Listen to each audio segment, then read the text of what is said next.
여러분 설교를 들을 때 뭐 여러 모습으로 설교를 들으시는 것 같아요. 메모를 하시기도 하고 설교자에게 경청하시기도 하고 또 너무 피곤하면 살짝 조시기도 하고 여러 모습으로 이렇게 예배를 드리시는 것 같아요. 때로는 이렇게 말씀을 들을 때 순간 멍해지면서 내 과거를 떠올리거나 내 현재의 삶을 이렇게 비춰보기도 하는 것 같아요. 특별히 이 자리에 앉아 있는 시온이는요, 설교를 할 때 지금 이렇게 내 노트에 뭔가 적고 있는데 설교를 들을 때 그림을 그려요. 이렇게 그림을 이렇게.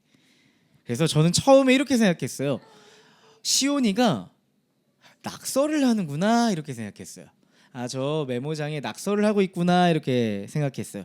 낙서의 세계에 빠져 있구나 이런 생각을 했거든요. 근데 어느 날 이렇게 우리가 예배 끝나고 대화를 나누는 시간 있잖아요. 소그룹을 하는 시간이 있는데, 근데 시온이가 그 그림을 보고 그 낙서를 보고 이야기를 하는 거예요. 그래서 그 메모장을 보면서 이렇게 확인을 했더니 시온이는요 설교를 들은 걸 그림으로 그리는 거예요. 네, 자신만 이해할 수 있는 형 이상학적 그림을 제가 봤을 때 좀 낙서에 가까운데 시온이의 관점에선 형 이상학적 그림을 그리기 시작하는 겁니다. 네. 그래서 그걸 보면서 나눔을 하고 이야기를 하는 거예요. 깜짝 놀랐죠. 네. 그리고 옆에 가만히 보니까 그 그림 옆에는 부연 설명도 이렇게 써놨더라고요. 네. 그래도 그때 제가 알게 됐어요. 사람은 다 다르구나. 시온이는 설교를 들을 때 이미지로 이렇게 이해하고 있구나. 머릿속에 그림을 그리면서 이 설교를 내 걸로 만들고 있었구나. 그렇게 생각했어요. 시온이만의 그 설교를 이해하는 디자인이 따로 있구나. 이걸 제가 처음으로 깨닫게 된 거죠. 제 아들이지만 저에게는 낯선 모습이 시온이에게 있었던 것 같습니다. 여러분 이렇게 또 시온이의 노트를 보니까요. 그 노트 안에 지웠다가 썼다가 지웠다가 썼다가 이걸 무한 반복했다는 것을 제가 알게 됐어요. 설교 하나를 내 인생에 입히기 위해서도 지웠다 썼다가 하는구나 이런 생각이 들었어요. 여러분 근데요, 제가 우리 인생이 그런 것 같다 생각을 했어요. 시온이가 낙서하듯 그림 그리듯 지웠다가 그렸다가를 반복하듯 우리 인생도 그렇게 써가고 있지 않으세요? 우리 인생을 한번 잘 보시면요, 열심히 썼다가도 지웠던 흔적들이 있습니다. 그렇게 지저분하게 내 인생에 흔적으로 남아있는 것들이 있을 겁니다.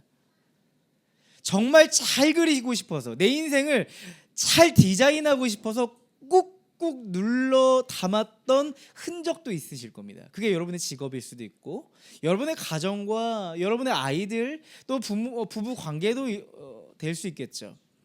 또한 지금은 내 삶에 어울리지 않는 여러 개의 낙서가 내 삶에 여기저기 남아있다고 느껴질 수도 있을 것 같다는 생각이 들어요. 그게 우리 지금의 인생의 디자인이 아닐까 이런 생각을 해보게 되네요. 여러분 가수 싸이 아세요? 싸이. 네. 싸이의 능력을요 하나하나 떼어 놓고 보잖아요. 싸이의 뭐 대표적인 매력적인 마스크, 얼굴, 표정, 춤, 노래, 에너지. 여러분 이걸 하나씩 떼어 놓잖아요.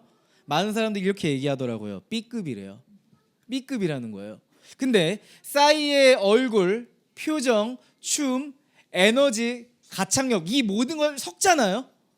이걸 하나로 뭉쳐놓으면 뭐가 돼요? 글로벌 스타 싸이가 된다는 겁니다. 따로 떼놓고 보면 죄송합니다, 낙서한 것 같은데 싸이의 능력치를 다 합쳐놓으면 글로벌 스타 싸이가 되는 거죠.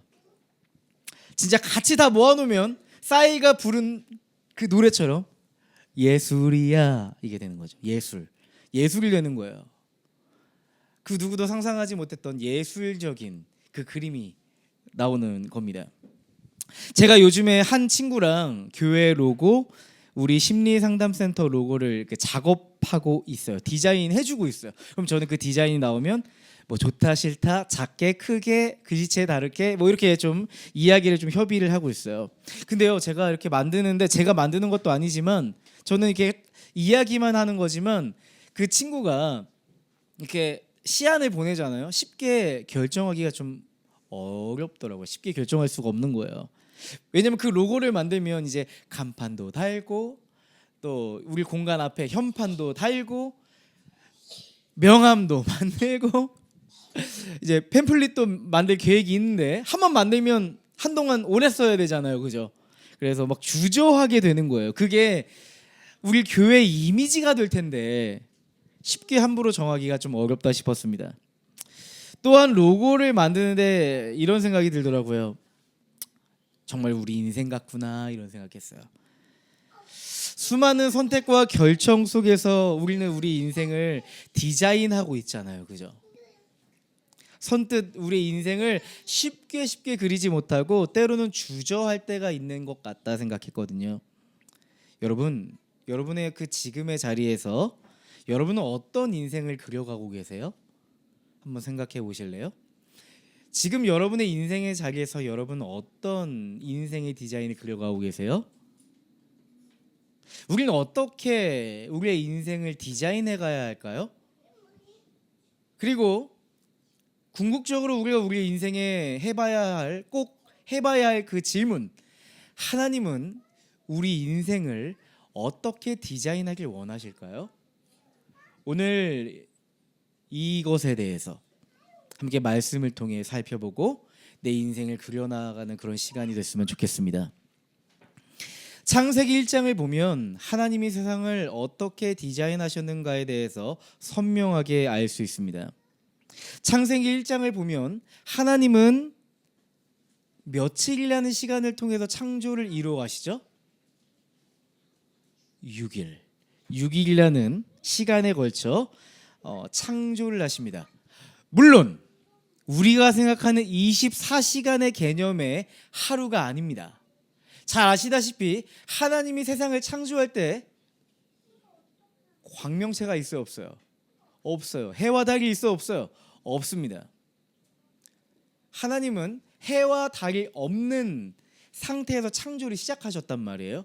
그러니까 우리가 생각하는 광명체가 나오면 하루에 날이 밝고 광명체가 사라지면 하루가 지나는 이런 개념이 이때는 없어요.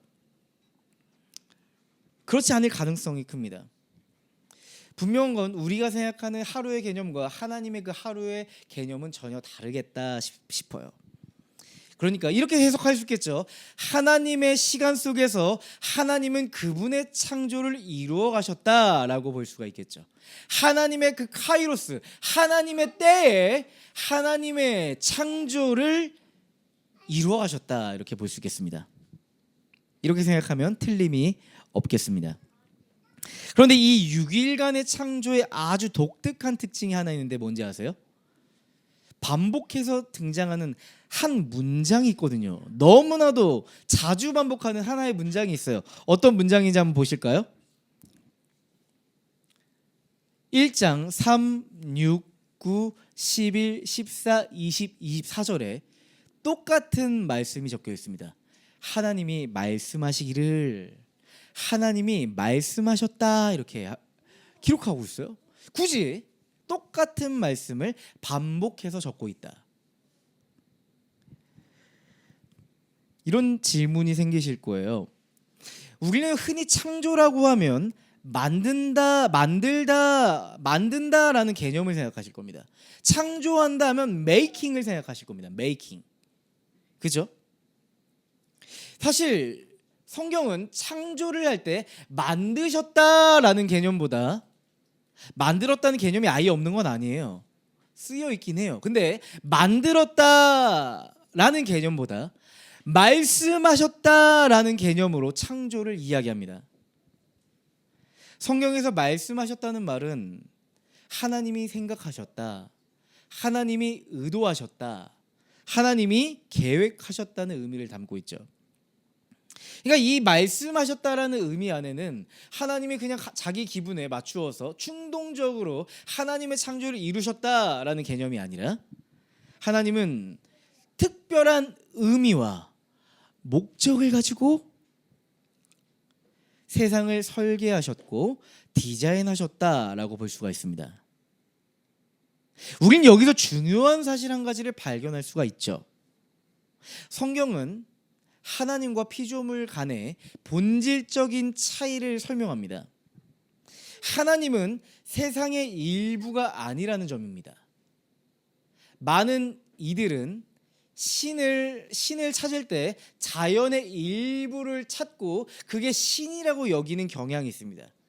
사람은 종교성이 있어서 자연의 어떤 거대한 일부를 보면서 그것이 신이라고 여기는 경향이 있는데, 창세기는 의도적으로 하나님과 세상의 일부 피조물과는 전혀 다르다, 하나님의 말씀으로부터 세상의 피조물이 나왔다라는 것을 강조하고 있어요. 하나님은 자연의 일부도 아니고 피조물의 일부도 아니고, 또한 하나님은 인간의 관념이 만들어낸 하나의 개념이 결코 아니라는 것에 대해서 강조하고 있습니다. 많은 무신론자들이 이런 생각을 가지고 있습니다. 사람이 무의식 안에서 자신이 연약할 때 어떤 신적 존재를 우리의 관념 안에 창조해놓고 그것이 신이다라고 여긴다, 이렇게 생각한다고 합니다. 아니요, 성경은 그렇게 이야기하고 있지 않습니다. 하나님은 인간이 만들어낸 관념의 일부가 아니라고 이야기하잖아요. 하나님은 피조물과는 전혀 다른 어떤 차원이 다른 존재다라고 설명하죠.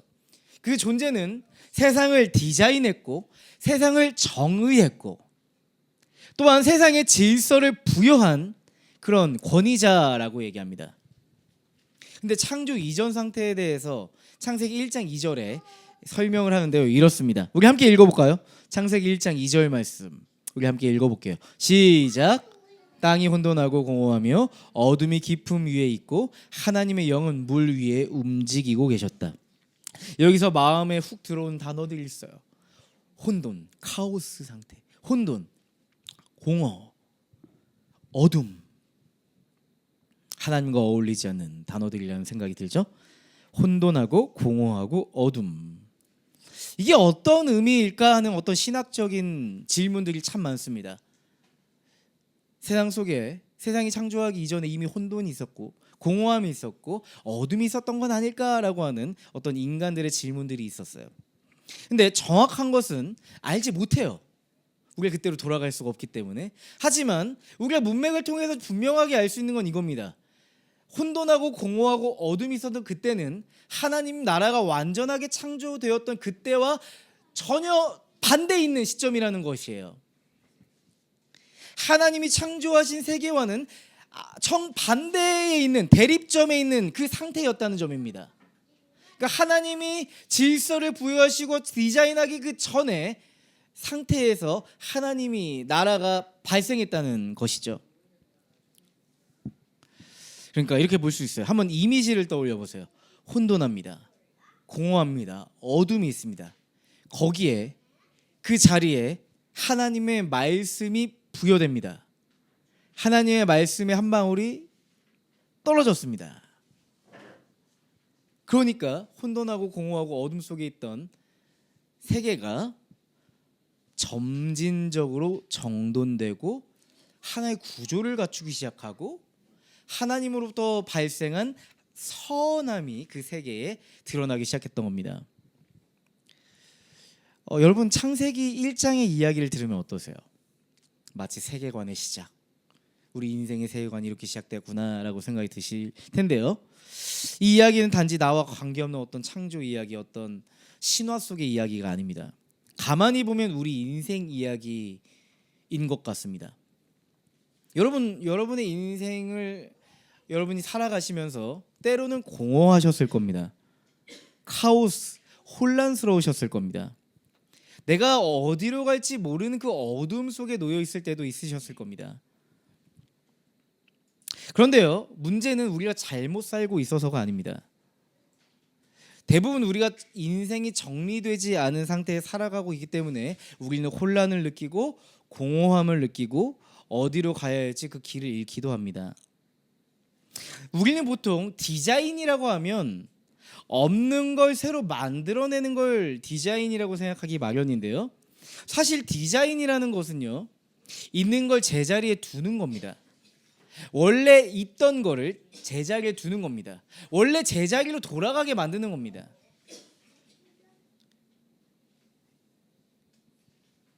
여러분, 인생의 디자인은요, 우리 인생에 없는 걸 새롭게 찾아가는 게 아닙니다. 하나님이 나답게 만드신 그 제자리로 돌아가는 겁니다. 우리는 빨리 우리 인생을 디자인하고 싶어서 마음이 급할 때가 있어요.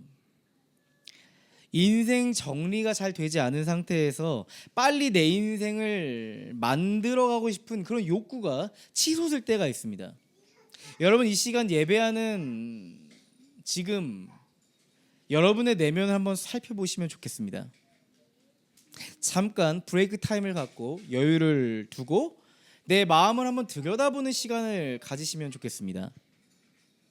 여러분의 마음을 한번 떠올려 보시죠.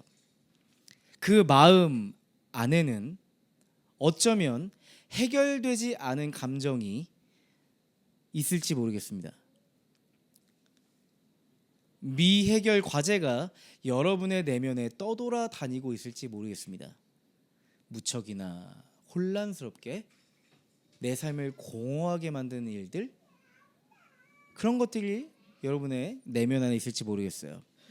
과거에 대한 후회와 죄책감일 수도 있고 미래에 대한 두려움일 수도 있고요. 또한 나 자신의 너무 높이 걸었던 기대일 수도 있겠고요. 또한 내가 가장으로서 또한 일터에서 무거운 책임감을 갖고 그렇게 살아가고 계실지도 모르겠습니다. 여러분, 이 감정들이 만약 정리되지 않은 상태에서 우리가 우리 인생의 그림을 그려가고 있다면 어떤 일이 발생할까요? 한번 생각해 보실래요? 여러분의 내면 안에 해결되지 않은 감정들이 소용돌이 치고 있고 그것이 내 삶에 혼란을 만들고 있고 또한 내 삶을 공허하게 만들 뿐만 아니라 내 삶을 동굴 속에 들어가 어둠에 있게 만든다면 우리의 인생을 더 이상 디자인해가는 것은 어렵다고 느낄지 모르겠어요. 아마 해결되지 않은 감정들, 미해결 과제가 넘쳐나는 내 내면에서 내 인생을 잘 그려보고 싶다면 뭔가 계속 충돌된다, 부딪힌다, 나에겐 에너지가 없다, 계속 어긋나는 일이 여러분의 삶에 일어나고 있을지 모르겠습니다. 여러분, 이럴 때는요, 한 가지 시그널이 여러분 안에 발생하는 겁니다. 정리가 필요하구나. 하나님은 내 삶에 정리를 요구하시는구나. 여러분, 이걸 빨리 눈치채셔야 돼요. 여러분도 예전에 지금은 안 그러시겠지만 시험 기간이 되면 책상에 앉잖아요. 그러면 그동안 하지 않았던 책상 정리를 하고 싶어져요. 사실 공부를 먼저 해야지 내일 시험을 잘 칠 수가 있는데 이상하게 책상 정리를 하나하나 시작하고 책장에 책들을 하나하나 섬세하게 줄을 맞추고 잘 끼워놓기 시작하고 주제별로 한번 모아볼까? 예, 끼워놓는, 저는 그랬습니다. 왜 그런지 모르겠지만 평소에 하지 않던 짓을 갑자기 시험 공부해야 될 그때 하게 됩니다. 맞아요. 우리 인생의 심리가 그렇다니까요. 무언가 우리가 대업을 앞두고 우리 안에는 먼저 정리하고 싶은 욕구가 있어요. 근데 정리가 할 게 너무 산더미처럼 많으면 그것을 묻어둔 채로 그냥 내일 시험에 직면하고 내 인생의 디자인을 그려가는 겁니다. 여러분, 여태까지 하나님 앞에서조차 해결하지 못했던 것들이 분명히 있어요. 내 안에 깊이 틀에 박힌 상처와 트라우마가 있어요. 트라우마가 뭐예요? 과거의 일이 자꾸 내 현재의 삶을 간섭하고 날 힘들게 하는 거예요. 그게 트라우마잖아요. 나도 나를 사랑하지 못했던 순간들이 우리에게 있지 않으셨어요? 근데 그것을 해결하고 다시 나를 사랑하고 나 아팠던 그 상처들과 트라우마를 그때그때 해결하면서 내 인생을 건강하게 살아가야 하는데 우리는 바쁜 나머지 너무 덮어두고 살았던 것 같아요. 여러분, 하나님 앞에서 미해결 과제, 해결되지 않는 감정들을 꺼내놓는 시간이 반드시 필요합니다. 여러분이 여러분의 인생을 디자인하기 위해서 먼저 정리가 필요합니다. 제가 지난주에 말씀드렸어요. 말씀을 읽는 것이 새로운 출발의 전제가 될 것이다. 그리스도인들은 하나님의 말씀을 통해 새로운 출발을 시작할 수 있는 힘을 얻는다, 이렇게 말씀드렸어요. 제가요 지난주에 지난주에 오셨던 새 가족들 한 분 한 분을 다 만났어요. 제가 대화를 하다 보니까 벌써 큐티를 시작하시고 말씀을 묵상하시는 분들이 생기기 시작했다는 것을 제가 보게 됐습니다. 너무 잘하고 계시다, 너무 감사하다, 이런 생각을 했어요. 뿌듯했습니다. 맞아요. 말씀 묵상은 우리 인생을 디자인하는데 굉장히 효과적이고요, 실질적인 힘을 부여합니다. 나의 나라를 꿈꾸고 동기부여를 해줬던 인생의 가르침에서 하나님 나라를 꿈꾸는 동기부여제가 되는 것이 바로 말씀이기 때문이죠. 그런데요, 인생을 아름답게 디자인하기 위해서 먼저 인생을 정리하는 시간이 필요해요. 그런데 여러분, 기도는 내 인생을요 질서 있게 정리하는 시간입니다.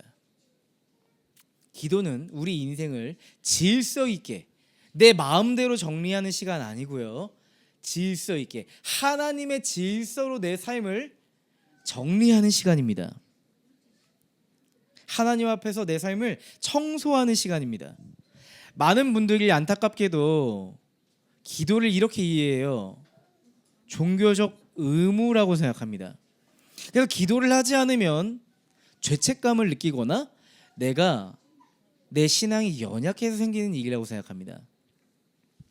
아니요, 여러분, 기도는 특권이에요. 내 삶을 청소해 나갈 수 있고 쌓여있던 것을 내려놓을 수 있고 불필요한 것들을 비워낼 수 있는 너무 좋은 특권의 시작이죠. 야, 너 혼자 너 인생 청소하고 정리해라, 하나님 이렇게 말씀하시지 않고요, 우리가 기도하기 시작할 때 하나님께서 함께 그 내 인생의 방을, 내 인생의 내면을 청소할 수 있도록 하나님 도와주실 겁니다. 용기도 주시고요, 청소 도구도 주실 거고요, 함께 내 인생을 정리할 수 있는 사람들도 붙여주실 수도 있습니다. 또한 기도는요, 그리고 우리가 우리의 인생을 이렇게 정리해 가면요, 뭐가 생겨요? 여백이 생깁니다. 하나님께서 우리에게 여백을 주시는 이유는 분명해요. 다시 그 여백에 하나님으로 채워가라, 그렇게 여백을 만드시는 거예요. 질서 있는 디자인을 내 삶에 만드는 시간이 바로 기도입니다. 질서 있는 디자인을 내 삶에 세팅하는 시간, 세팅이에요 여러분. 세팅하는 게 바로 기도입니다. 내 인생을 하나님이 원하시는 바대로 디자인하고 싶다면 많은 것들을 아마 준비하고 계실 거예요. 내가 이것도 해야 되고 저것도 해야 되고 이런 자격증도 준비하고 내가 이런 재정적인 준비도 하고 이런 것들 준비해야겠다 생각하실 거예요. 근데 이것보다 더 중요한 선제 조건이 있다면 먼저 하나님의 정의 안에서 내 삶이 정리되어야 합니다. 자, 한번 우리가 볼까요? 어떻게 정리할까요? 어떤 질문을 가지고 정리할까요? 내가 하나님의 자리에 올라가 있지 않은가? 내가 내 인생을 디자인할 때 내가 하나님의 자리에 이미 올라서 있지 않나? 내가 사실은 내려놔야 하는데 내려놔야 될 걸 붙잡고 붙잡아야 될 걸 내려놓고 있지 않았는가? 혹시 하나님의 기준보다 내 불안이 앞서 있진 않았는가? 먼저 이 세 가지를 체크해 보시면 어떨까요? 기도하실 때 여러분, 우리가 기도한다고 하면 내 기도 제목이 딱 있잖아요. 그래서 이 기도 제목을 가지고 오늘 다 빨리 따따따따 얘기하고 기도 딱 끝내는 경우가 있는데, 아니요, 질문해 보셔야 됩니다. 먼저 질문해 보시면 좋습니다. 내가 하나님의 자리에 올라가 있지 않을까? 내가 내려놔야 될 걸 붙잡고 붙잡아야 될 걸 내려놓고 있지 않았을까? 내 기준이 하나님보다 앞서서 그 결과로 내가 불안해 있진 않았었나? 이 세 가지 포인트, 체크 포인트를 여러분 가지고 정리해 보시면 어떨까 제안드립니다. 아까 말씀드렸다시피 하나님의 창조는 이렇게 시작했죠. 하나님이 말씀하셨다. 이렇게 합니다. 시작해졌습니다. 여러분, 하나님께서 우리의 인생을 다시 창조해내시고 디자인하실 때 하나님은 반드시 하나님이 나에게 말씀하셨다. 하나님이 유은이에게 말씀하셨다. 하나님이 소망하는 교회에게 말씀하셨다. 이렇게 시작할 겁니다. 하나님은 우리 인생에 불필요한 것을 보게 하실 겁니다. 통찰하게 하실 겁니다. 내 인생의 혼란스러운 것들을 정리할 수 있도록 용기 주시고 힘을 주실 겁니다. 여러분, 여러분의 인생이 정리되기 시작할 때 그때가 딱 때예요. 하나님이 일하실 때입니다. 하나님이 여러분의 인생에 디자인하고 본격적으로 일하실 때입니다. 꼭 이걸 기억하세요. 다들 하나님의 때에 대해서 궁금하잖아요. 하나님이 우리의 인생에 정리를 하기 시작하신다 할 때 하나님이 여러분을 사용하실 때입니다. 제가 설교를 준비하는데 한참 진로를 결정할 그때가 떠올랐습니다. 저는요, 경찰이 되고 싶었던 사람입니다. 많은 분들이 목사보다 경찰이 어울린다고 말씀하시더라고요. 외모를 봤을 때 경찰이 넌 어울린다고 이렇게 얘기하시더라고요. 저는요, 하나님의 정의를 실현하고 싶은 지역사회 경찰 활동을 하는 경찰이 되고 싶었습니다. 뭔가 그럴싸해 보이죠? 그죠? 그래서 사람들에게 청년 때요, 이렇게 주변에 있는 동역자들에게, 목사님에게, 같이 신앙생활하고 있는 사람들에게 이렇게 얘기했습니다. 나는 경찰이라서 하나님의 정의를 실현할 거야. 대부분 경찰이라고 생각한다면 사후 범죄 활동을 생각하지, 난 지역사회 경찰 활동을 통해서 지역사회에 있는 범죄를 예방할 거야. 민중의 지팡이가 될 거야. 뭐 이런 얘기를 했었거든요. 말하면서도 말하는 내내 막 열정이 타오르고 마음이 막 뿌듯해졌습니다. 막 기대가 됐습니다. 그러던 어느 날 제가 기도를 하는데요, 너무 신기하게도 이런 생각이 쑥 지나갔어요. 유은아, 너 진짜 경찰을 하려고 하는 목적이 그거 맞지? 너의 인생을 하나님의 정의와 하나님 나라를 일으키는 그 디자인이 바로 네가 원하는 그 디자인 맞니? 진짜 맞니? 내가 가지고 있었던 그 목적, 내가 갖고 있었던 그 디자인이 진짜 실제인가에 대한 물음을 갖게 됐습니다. 모르겠어요. 진짜 하나님이 제게 주셨던 마음인지, 내 내면의 소리인지 울림인지 전혀 알 수 없었지만, 저는요, 그 질문이 떠오르는 순간 외면할 수가 없었습니다. 생각 정리가 필요했고요, 마음 정리가 필요했습니다. 자, 기도를 막 하다가 눈을 떴습니다. 그리고 묵상을 시작했습니다. 정리의 시간이었던 거죠. 내가 진짜 경찰을 하려고 했던 이유는 뭘까? 내가 진짜 경찰을 하고 싶었던 이유가 뭘까? 적어봤습니다. 당연히 1순위는 하나님의 정의를 위해서, 당연히 2순위는 좋은 경찰이 돼서 지역사회를 행복하게 만들기 위해서 이렇게 써야 되잖아요. 근데 하나님 앞에서 이걸 쓰려고 보니까 쓸 수가 없는 거예요. 왜일까요? 그게 사실이 아니었기 때문입니다. 제가 이 일을 하려고 했던 첫 번째 이유는요, 사실 안정감 있는 직업을 갖고 싶었기 때문이라는 걸 그때 깨닫게 됐습니다. 유년 시절과 청소년기 시절 내내 불안정한 삶을 제가 살았기 때문에 제 안에 안정감 있는 삶은 너무나도 중요한 삶이었습니다. 경찰이라고 하는 이 공무원의 삶은 제게 안정감을 줄 것만 같았습니다. 그게 사실 1순위였더라고요. 2순위는요, 사람들이 인정해 줄 것이라고 생각했습니다. 그래도 경찰을 하면 사람들이 인정해 줄 것이라고 하는 생각이 들었고, 그래서 사람들에게 그렇게 나를 내세웠구나라는 것을 제가 알게 되었습니다. 3순위는요, 하나님의 정의일 줄 알았는데 아니었어요. 제가 그 전공을 했기 때문입니다. 여태까지 학자금을 낸 게 있고 나름대로 학점을 잘 받았기 때문에 이걸 살려서 경찰을 해야겠다고 생각했던 거였습니다. 4순위는 여태까지 내가 한 게 너무 아까워서 해야겠다고 생각했던 거였습니다. 그래서 제가 곰곰이 생각했어요. 하나님을 위한 건 몇 순위 정도 될까? 5순위 정도 되겠더라고요. 5순위. 제가 저를 속인 채 그렇게 경찰이 되어야겠다고 무진장 달렸고, 그러다 보니까 내 안에 진짜 겉멋들고 허세 들어가지고 사람들 앞에서 나는 막 진짜 하나님의 정의를 위한 경찰이 될 거고 하나님 나라를 이 땅에 실현시키는 경찰이 된다고 했지만, 진짜 하나님 앞에서 이거 허세였구나, 거품이었구나, 그걸 깨닫게 됐습니다. 하나님을 위해서 디자인했다고 거짓말하고 실제로는 하나님과 관계없는 일을 내가 벌이고 있었구나 싶었습니다. 여러분, 제가 만약 그때 내 인생을 정리하지 않았다면 저는 이 자리에 없을 것 같습니다. 경찰이 돼 있을지 모르겠어요.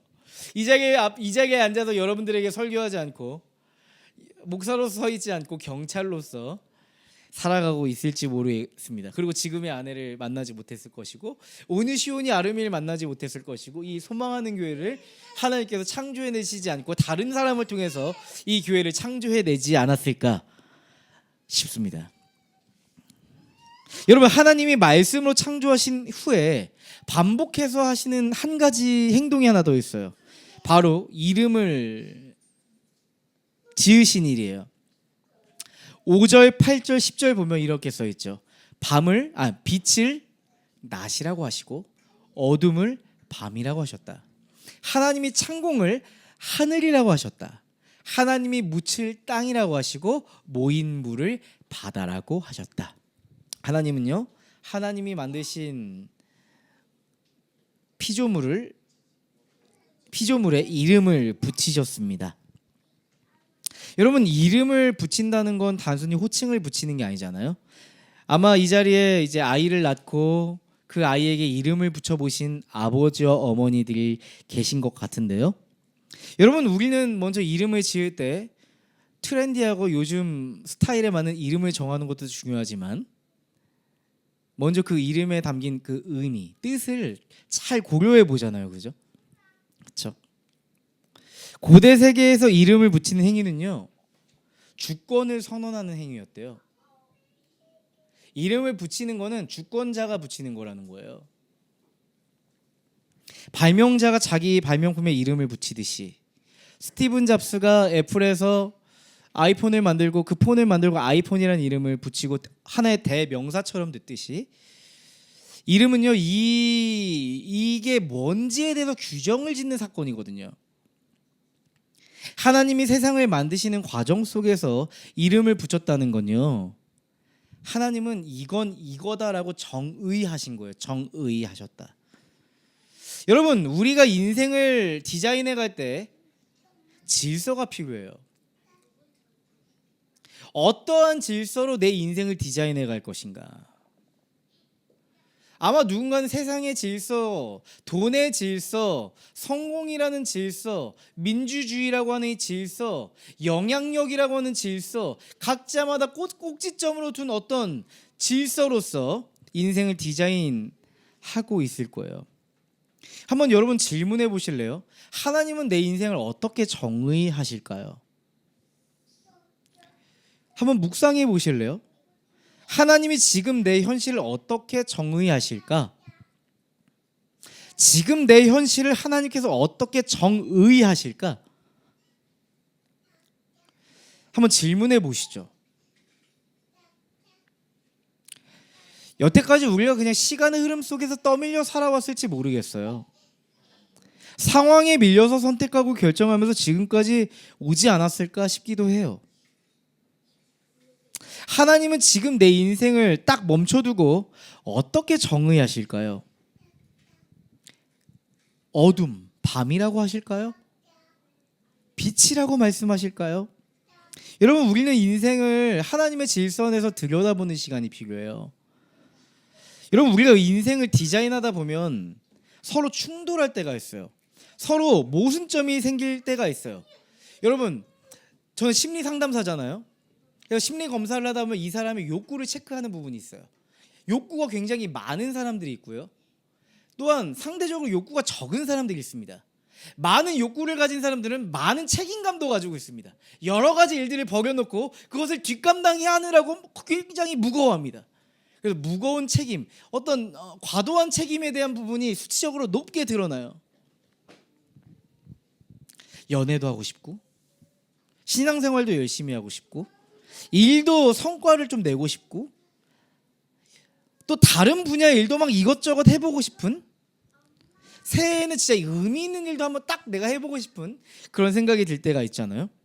여러분, 근데 두 마리 토끼를 잡으려다가 두 마리를 다 잡으면 좋은데 두 마리를 다 잡지 못하고 두 마리 토끼 다 놓쳐버리는 경우가 우리 인생에 허다합니다. 좋은 남자를 찾을 때 이 남자도 괜찮고 저 남자도 괜찮아서 어장관리하다가 두 남자 모두 다른 여자에게 뺏기는 일들이 생깁니다. 모든 토끼를 다 잡으려다가 시간만 허비하고 에너지만 소모하게 되기도 합니다. 왜요? 우리의 몸의 에너지, 마음의 에너지, 정신적 에너지, 신앙적 에너지는 한정돼 있어요. 그래서 이도 저도 아니고 이 영역과 저 영역이 서로 충돌하고 부딪히고 서로를 아프게 하는, 서로 불편하게 하는 모순적인 일이 우리의 인생에 왕왕 일어납니다. 서로가 서로의 영역을 침범하면 굉장히 불편해요. 여러분이 여러분의 인생을 잘 개척하고 있는데 여러분의 다른 사람들이 여러분의 인생에 침범하면 불편하시죠. 마찬가지로 우리 인생에서도 여러분의 인생의 영역끼리 서로 충돌하는 일이 굉장히 많이 일어난다니까요. 하지만 오늘 말씀을 보시면 알겠지만 하나님의 창조의 디자인에는 혼란이 없습니다. 오히려 혼란을 정돈되게 합니다. 주어진 자리가 있어요. 낮과 밤이 있어요. 이거를 성경은 의도적으로 땅과 하늘이 있어요. 아까 그 말씀 다시 한번 띄워줘 보세요. 조화가 있어요. 낮이 있고 밤이 있고 하늘이 있고 땅이 있고 바다가 있어요. 균형이 있어요. 조화가 있어요. 각자의 주어진 자리와 영역이 있고 상호 보완이 있어요. 서로 침범하지 않고 모순 없이 완벽한 조화를 이루는 것이 하나님의 창조고 디자인입니다. 그리고 하나님은 이렇게 평가하시죠. 하나님 보시기에 좋았다. 이렇게 평가하십니다. 여러분, 창세기 1장을 보시면 하나님이 손수 만드신 것을 보시니, 누구한테 의뢰하거나 부탁하신 게 아니라 직접 손수 만드신 것을 보시니 보시기에 참 좋았다. 이 표현이 무려 7번이나 등장한다는 걸 아세요? 성경에서 7번, 완전수 7이 나옵니다. 네, 31절, 창세기 1장 31절엔 이 말씀이 써 있는 거예요. 하나님이 손수 만드신 모든 것을 보시니 보시기에 참 좋았다. 여러분, 하나님의 좋다는요, 우리가 생각하는 이 정도 의미가 아니에요. 우리가 어떤 영화를 봤을 때 괜찮다, 괜찮네, 오 괜찮네, 이 정도 개념이 아닙니다. 하나님의 그 좋다는요, 히브리어 토브입니다. 이 토브라는 말은 하나님의 성품이 거기에 반영되었다는 의미예요. 하나님의 그 특징, 하나님의 캐릭터가 하나님이 만드신 세계에 반영되었다는 의미가 이렇게 토브예요. 토브. 하나님의 관점과 기준에서 잘 맞아 떨어진다, 목적에 부합한다, 조화롭다, 만족스럽다. 이게 바로 하나님의 완벽한 디자인이라는 뜻이죠. 내가 만들고 보니까 내가 의도했던, 내가 원했던 그 그림이 지금 딱 나왔어. 이게 하나님의 토브, 하나님의 보시기에 좋았더라 이겁니다. 여러분, 우리는 보통 이런 생각을 합니다. 우리 인생을 보면서 항상 미완성이라고 생각합니다. 좀 더 잘 되어야지 내 인생이 토브, 괜찮아질 거라고 생각합니다. 아직 내 인생은 부족해 라고 생각합니다. 좀 더 내 인생이 완성도가 생기면 그때 좀 내 인생이 괜찮아지지 않을까, 그럴싸해지지 않을까, 이런 생각을 합니다. 우리는 늘 내 기준에서 완성적이어야지 스스로 좋다고 평가하는 경향이 있습니다. 근데 하나님은 다른 얘기를 하시죠. 하나님은 전능하신 분이셔서 사실 타노스의 손가락처럼 한번 손가락을 딱 튕겨내면 모든 것을 짠하고 창조하실 수 있었습니다. 한순간에 모든 것을 짠! 만드실 수 있는 분이었습니다. 근데 하나님은 그렇게 하시지 않았다는 것을 우리는 주목해 봐야 됩니다. 왜 그럴까요? 하나님은 왜 그렇게 하셨을까요? 한 번에 짠하고 만들지 않고 하나님은 왜 과정을 통해서 하나님의 세계, 하나님이 보시기에 좋을 만큼의 그 세계를 만드셨을까요? 여러분, 우리는 시간의 지배를 받지만 하나님은 시간의 지배를 받는 분이 아닙니다. 하나님은 그래서 급할 이유가 없습니다. 누군가 하나님을 재촉하지도 않습니다. 하나님은 과정의 묘미를 살리시는 분이에요. 하나님은 하나님의 과정을 통해서 하나님의 세상을 디자인해 가셨어요. 그래서 아까 얘기했던 것처럼 6일간의 창조를 통해서 세상을 만들어 가셨습니다. 뭘 의미할까요? 뭘 의미할까요? 한번 우리 다 같이 한번 읽어볼까요? 여러분, 오늘 이걸 꼭 기억해 주세요. 한번 다 같이 읽어보겠습니다. 시작. 하나님은 과정의 묘미를 살려 그분의 아름다운 디자인을 세상에 발현시키셨다. 여러분, 여기서 세상을 바꿔서 내 인생에 발현시키셨다라고 한번 읽어보면 어떨까요? 한번 읽어볼게요. 시작. 하나님은 과정의 묘미를 살려 그분의 아름다운 디자인을 내 인생에 발현시키셨다. 진짜 이런 일이 일어날 겁니다. 여러분, 우리는 때로는 이 과정의 묘미를 생략한 채로 때로는 빨리 결론 내고 싶어 해요. 그냥 결과물이 말이죠, 성과가 딱 하고 나왔으면 좋겠다 생각할 때가 있어요. 근데 여러분, 하나님은 결코 그렇게 하지 않았다는 지점을 여러분 기억해 주셨으면 좋겠습니다. 하나님은 그렇게 할 수도 있지만 그렇게 하지 않으셨다는 걸 기억해 주세요. 여러분, 우리의 삶에도 적절한 과정이 필요했고 적절한 시간이 필요하셨을 겁니다. 다 하나님의 때가 있었을 겁니다. 하나님은 완성된 결과를 보고만 토부라고 하시지 않았어요. 여러분, 우리는 이렇게 생각이 들잖아요. 창세기 1장을 보면 하나님이 창조를 다 하고 나서 토브, 하나님이 보시기에 좋았더라 31절에 그 말씀 보고 말씀이고 딱 끝날 것 같은데 아니요. 보시기에 참 좋았다는 이 말씀이 하루, 이틀, 3일 각각의 하나님이 보시기 좋았다는 말씀을 넣어주세요. 하나님 완성된 결과만 가지고 보기 좋다고 말씀하시지 않았다. 하나님 나라의 그 디자인이 되는 그 과정 하나하나 섬세한 그 과정 속에서 하나님은 터브 너무 만족스러워 라고 말씀하셨습니다. 여러분, 우리는요 결과가 좀 나와야지 내 삶을 내가 인정할 수 있고 내가 좀 성공해야지 내가 나를 용납하고 잘하고 있다고 스스로를 괜찮다고 말합니다. 저도 그랬던 것 같아요. 제가 뭔가 이뤄내야만 제가 좀 괜찮은 목사 같은 괜찮은 심리 상담사 같은 그런 생각이 든단 말이죠. 그러다 보니까 우리는 결과보다 과정이 더 많잖아요. 그죠? 그래서 내 인생을 볼 때 어때요? 나는 늘 부족하고 늘 불안정한 사람이라는 생각이 드는 거예요. 그러다 보니까 쉽게 내 마음이 어때요? 지쳐버려요. 근데 하나님은 결코 우리 인생을 그렇게 보지 않으실 겁니다. 하나님은 지금 우리 인생에 드러난 결과물을 보고 우리 인생을 판단하지 않으실 겁니다. 지금 우리가 하나님의 과정 안에 있다면 하나님은 우리를 덜어 좋다 유은아, 만족한다, 내가 널 기뻐한다 라고 말씀하실 분입니다. 여러분, 이게 은혜죠. 이게 은혜입니다. 우리 인생에 대한 하나님의 디자인에는요 시간이 필요합니다.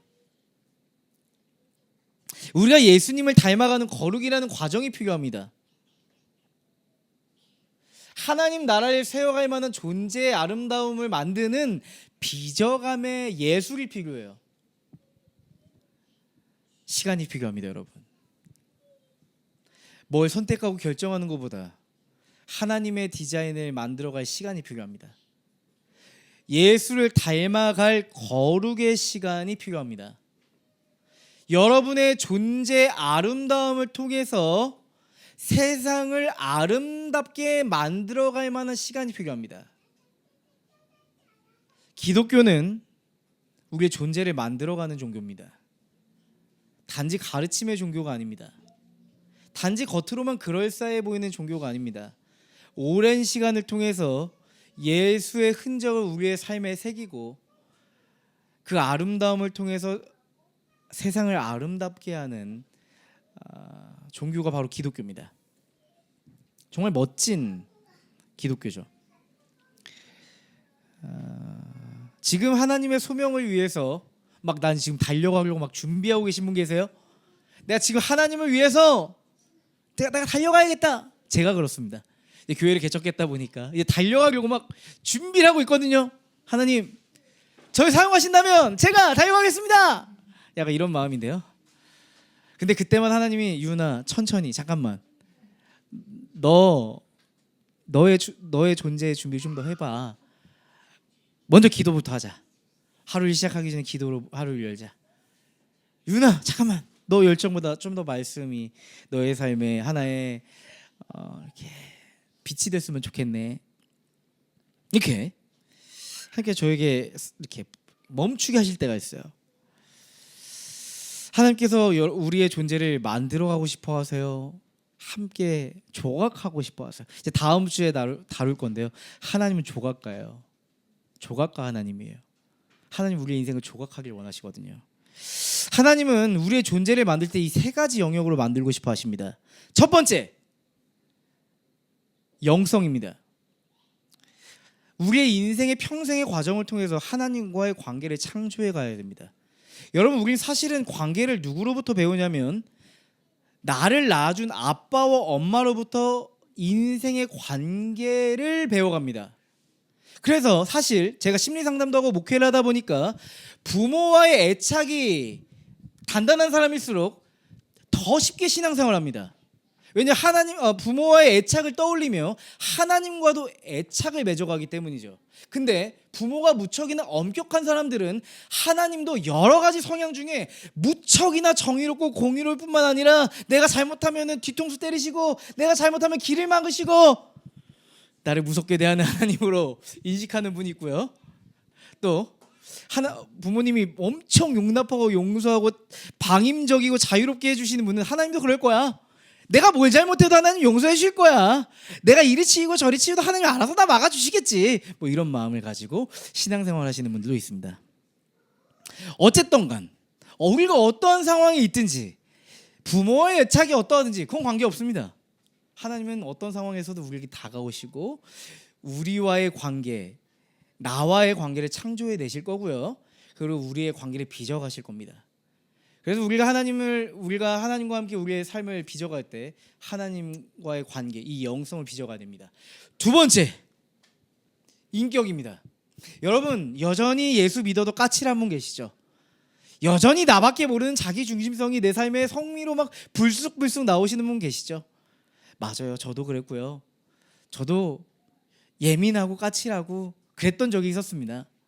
근데요, 하나님께서 저를 조각해 가셨어요. 제 성품을.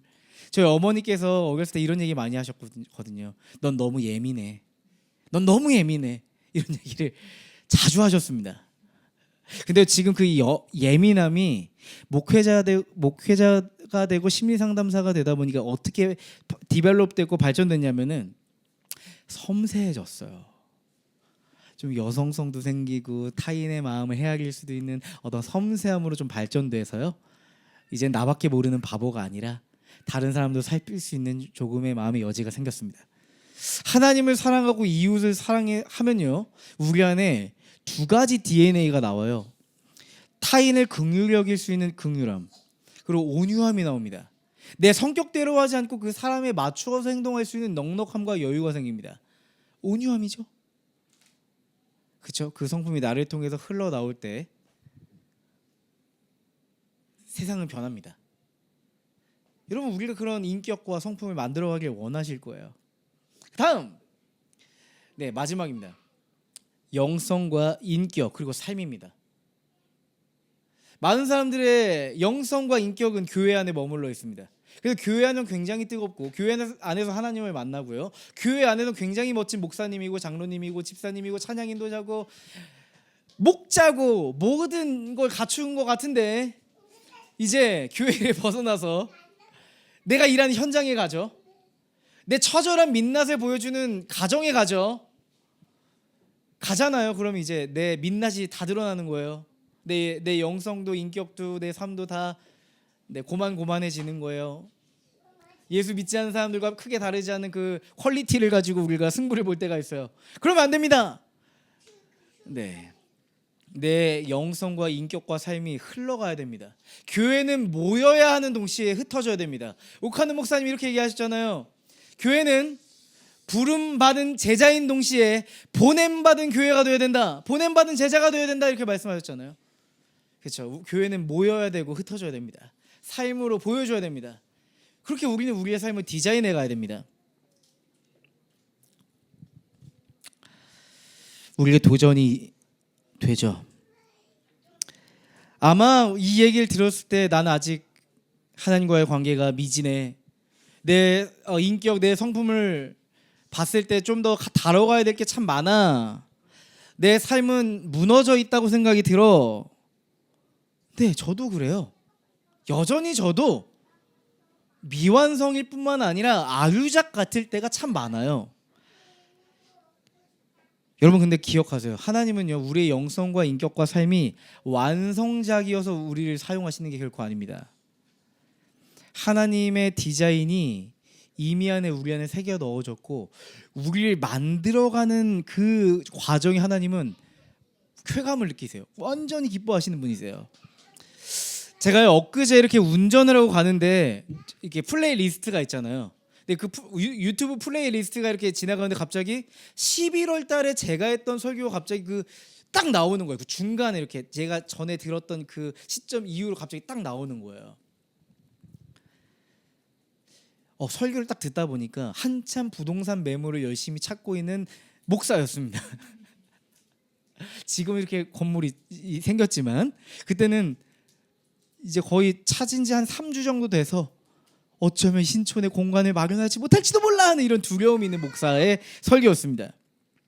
2달 전 이야기인데도 굉장히 옛날 이야기 같았습니다. 근데 거기서 제가 한 가지 느낄 수 있었습니다. 믿을 수 있는 구석이 하나도 없어서 하나님한테 대롱대롱 매달려 있구나 이 생각했습니다. 제가 설교에서 이런 얘기를 하더라고요. 여러분 지금 우리는 믿음이 없으면 걸을 수 없는 길을 걷고 있습니다. 여러분 우리는 하나님이 길을 내주시지 않으면 걸을 수 없는 길을 가고 있습니다. 여러분 믿음으로 이 길을 갑시다. 하나님께서 길을 열어주실 것을 보고 그 길을 한번 걸어가 봅시다. 화이팅! 막 이런 설교를 하더라고요. 사실 그 말을 제가 듣는데 그 말은 상투적인 말이 아니었습니다. 교회고 목사기 때문에 했던 말이 아니었습니다. 진짜 그때요 붙잡을 게 하나님밖에 없었습니다. 도와줄 사람이 없었거든요. 돈도 없고 부동산을 내주겠다고 하는 그런 사람들도 없는 그런 시점이었거든요.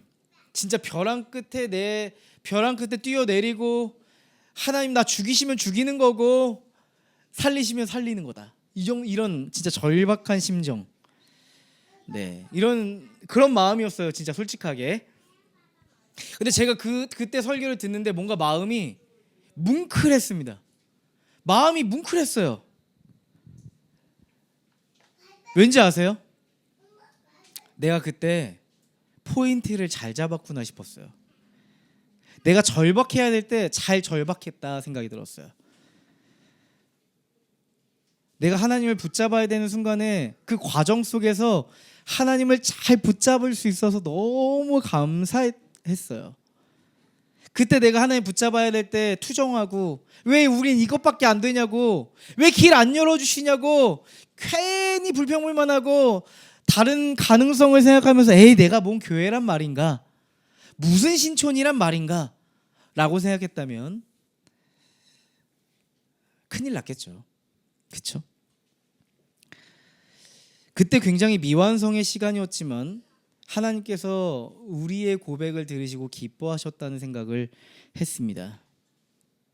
그리고 지금 또 미완성의 시간을 지나고 있습니다. 그때는 교회 공간만 생기고 우리가 안정적으로 예배만 드릴 수 있다면 와 우리가 모든 걸 가진 것 같은 그런 기쁨을 가질 줄 알았는데 또 이제 여기서 이제 우리가 세팅을 하는 과정 중에 있다 보니까 이런 생각이 들어요. 미완성이네. 여전히 미완성이네. 다시 교회 출발점에 서 있네. 만들어야 될 게 많네. 이런 생각이 듭니다. 이런 생각을 합니다. 개척교회 페스티벌이다. 축제다.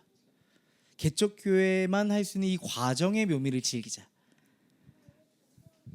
이게 지난주에 세가족 네 팀을 이렇게 만났습니다. 화, 수, 목. 만났던 시간을 다 제가 이렇게 카운트 해보니까 총 10시간이었습니다. 수요일에는 오후 12시부터 저녁 9시까지 만났습니다. 물론 그 사이에 잠깐 쉬는 시간이 있었지만 네. 집에 돌아오는데 막 전원이 꺼지더라고요. 이렇게 너무 숙면을 했어요. 오랜만에 이렇게 잘 잤어요. 이렇게 굉장히 행복했습니다. 부동산을 계약했던 그때보다 부동산을 계약했던 그때만큼 뭔가 뿌듯하고 뭔가 성취감이 있었습니다. 개척교회 새 가족이 오는 것만큼 행복한 게 없다던데 이런 거구나를 생각했습니다. 그런데요, 제가 말하고 싶은 건요, 여러분을 만나고 여러분의 인생의 이야기를 들으면서 제가 함께 이런 고민을 하게 됐습니다. 여러분의 인생의 디자인을 어떻게 함께 그려갈 수 있을까? 어떻게 그려야 할까? 내가 어떻게 도와드려야 할까? 어떻게 디자인할 수 있도록 어떻게 꿈을 꾸어가야 할까? 함께 이런 생각을 했습니다. 근데요, 그 기도를 하는데 너무 행복한 거 있죠. 하나님께서 우리의 삶에 어떻게 인생의 디자인을 그려가실까에 대한 어떤 기대감이 막 생기기 시작했습니다. 여러분, 우리는 지금 개척교회를 함께 하나님 손잡고 만들어가고 있습니다. 창조해 나가고 있습니다. 하나님 아버지 손잡고 함께 우리 매력적인 교회 한번 만들어 봅시다. 하나님의 디자인이 쏙쏙 박혀있는 교회 우리 한번 잘 만들어 봤으면 좋겠습니다. 하나님께서 우리를 통해 반드시 일하실 줄 믿습니다. 여러분, 하나님의 그 디자인의 완성은요, 뭘까요? 예수 그리스도입니다. 하나님의 디자인은 완벽했지만 인간은 하나님의 디자인을 일그러뜨려 버렸고 망가뜨려 버렸습니다. 사람은 하나님이 정의하신 이 좋음, 토부를 떠나버렸어요. 그래서 자신이 정의하는 좋음을 선택하는 존재가 되어버렸어요. 하나님의 좋음을 선택하는 존재가 아니라 그냥 내가 좋은 좋음을 선택하는 존재가 되어버렸습니다.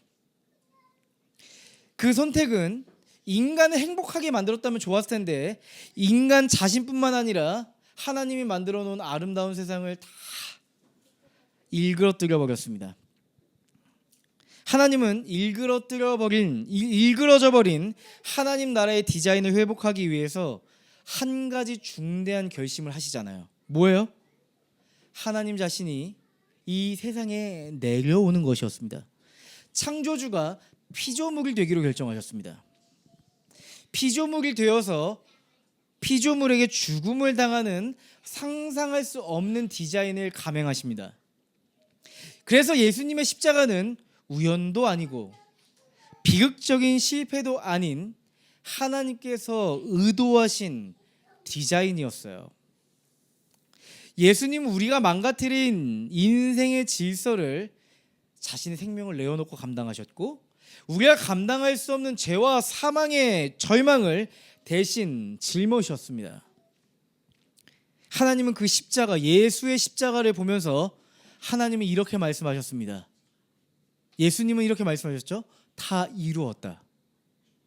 It is finished. 다 이루었다. 하나님은 하늘 보좌에서 이렇게 말씀하셨겠죠. 토브, 좋다. 좋다. 자신의 아들의 죽음을 보며 좋다고 하셨습니다. 하나님이 그 십자가의 죽음 위에서 우리를 향한 하나님의 좋음이 회복되었기 때문에 하나님은 토브라고 말씀하셨습니다. 여러분, 하나님의 디자인은 십자가에서 끝나지 않았습니다. 부활을 통해서 완성되었습니다. 우리 함께 읽어볼까요? 에베소서 2장 4절에서 6절까지의 말씀입니다. 여러분, 우리의 마음에 새기자고요. 읽어보겠습니다. 시작. 하나님은 자비가 넘치는 분이셔서 우리를 사랑하신 그 크신 사랑으로 말미암아 범죄로 죽은 우리를 그리스도와 함께 살려주셨습니다. 하나님께서 그리스도 예수 안에서 우리를 그분과 함께 살리시고 하늘에 함께 앉게 하셨습니다. 아멘. 우리의 존재는요, 그리스도의 부활과 함께 새롭게 디자인되었다고 말씀하고 있어요. 그리스도와 함께 우리의 삶이 디자인되었다. 고린도후서 5장 17절 한번 읽어주시면 좋겠습니다. 함께 읽어보겠습니다. 시작. 누구든지 그리스도 안에 있으면 그는 새로운 피조물입니다. 옛것은 지나갔습니다. 보십시오, 새 것이 되었습니다. 아멘. 제가 영어 성경으로도 가져왔어요. NIV로. 근데 제가 이 영어를 읽을 수가 없어요. 미국에서 태어나신 분이 있기 때문에 제가 읽으면 부끄러워서 손발이 오그라들 수 있거든요. 그래서 오늘 오시면 읽어달라고 하려고 했는데 안 오시는 거예요. 그래서 내가 읽어야 되나 했는데 한번 읽어주실 수 있을까요? 큰 목소리 한번.